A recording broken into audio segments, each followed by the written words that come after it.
Hey guys, I'm Luke Marty. And I'm Erin Eldershaw. We're here from Witness Box Productions, and we're here today with Gillian Ferrier, who is a lovely nutritionist who's offered to help us out. Over the next couple weeks, Erin and I, of course, have to get into shape to play boxers in our film. And it's a short time frame, so we figured we need some help with that. We got to cut some body fat, put on some muscle, and so we're here with Gillian. And Gillian, why don't you introduce yourself, tell people what you're all about. Hi, I'm Gillian Ferrier. I'm a registered holistic nutritionist, and I'm going to be helping these lovely actors and filmmakers on their optimal nutrition so they can have the best results possible to get ready for this role. So as Luke and I are experiencing right now, a lot of actors have to go through some type of a body transformation to get to a specific look that they would like to do for a character. So what are the nutritional challenges for this, and what are some of the pitfalls?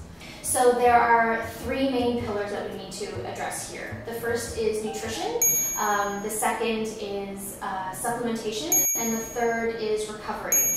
So recovery is something we haven't talked about yet, but it's really, really important that you're getting the rest that your body needs.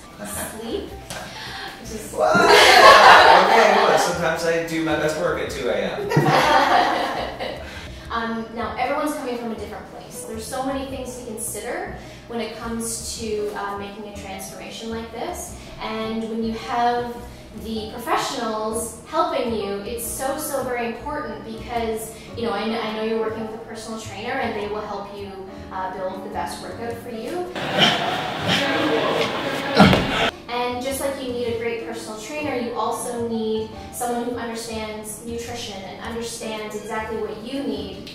Specifically what you need and specifically what you need, because what we're going to talk about is, you know, two very different but similar plans you're going to be cooking together. So I want to make sure that I'm not giving you two, you know, completely different plans here.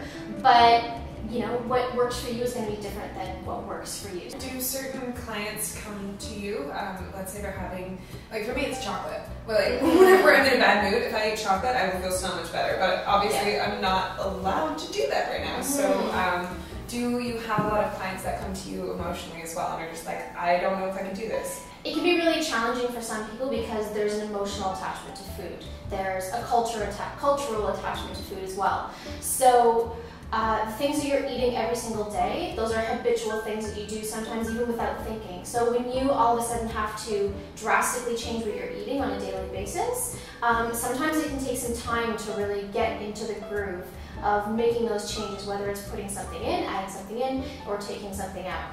Now, normally speaking, when I'm working with a client, we do things slowly. We transition slowly over time. We don't really have that luxury in this case. We just have, you know, 6 short weeks to get the desired results. So we really have to be really bold with what we're doing. We need to be really specific with nutrition. It's really important that you're really sticking to the plan. Motivation is a really tricky thing, and like I said, the emotional attachment to these things. If you are really used to, at the end of the day, after a stressful day, having a glass of wine, you know, sometimes taking that out or replacing it with something else can be really tricky. A lot of people have an attachment to chocolate. I love chocolate, I totally get it.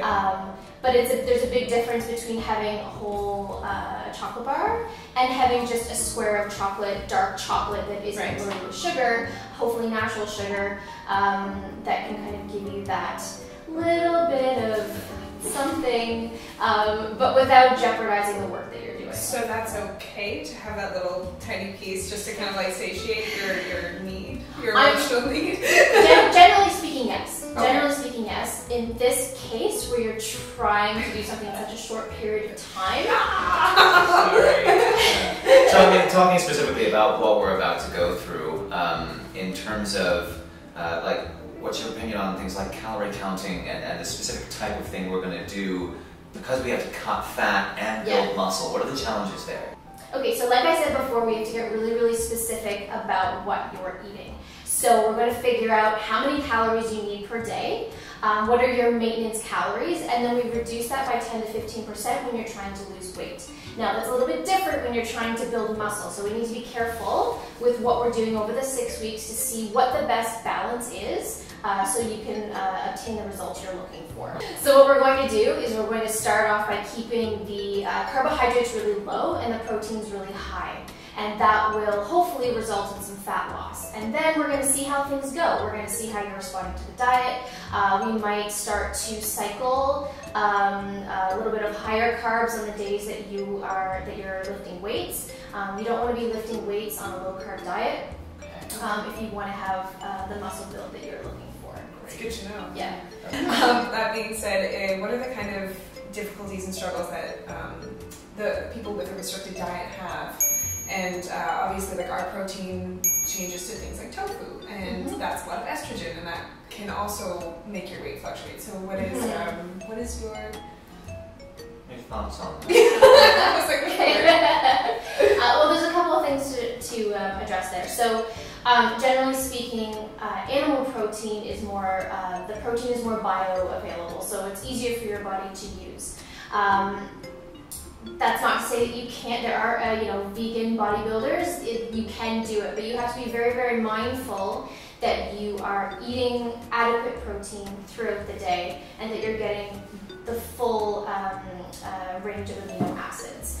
So it really means that you're really paying attention, maybe more so than a meat eater, because you have to eat a lot more of the vegetarian or vegan plant-based sources of protein to get the same amount in animal-based protein. And those plant-based proteins, like chickpeas or beans, lentils, tofu. Okay. Yep. So thank you so much, Gillian, for everything that you're giving us. This is a huge undertaking for us, so any kind of help we really, really appreciate. So Gillian actually has some wonderful things coming up this summer. She has a summer program that I would love for her to talk about in a moment. And we'll also be back with Gillian in a couple of weeks to talk more about the things that she does on a more regular basis, helping performers and actors with their nutrition on a daily basis, expressive auditions, things like that. So Gillian, I'll let you take it away. Yeah, thank you so much. This is really fun. So this summer I'm running 3 separate programs, and I'm going to be combining nutrition with yoga and boot camp in the park, in Christie Pitts Park. So it's a 2-hour session where you get everything all in one go. You can find all the information on my website, lovefoodfeelbetter.com. Probably a link somewhere. Or here. Right. It's floating at on Instagram, I'm at lovefoodfeelbetter, and on Facebook, Gillian Ferrier, RHN. All right, thanks so much, guys. Thanks for watching. Thank you, Gillian. Thank you. Bye.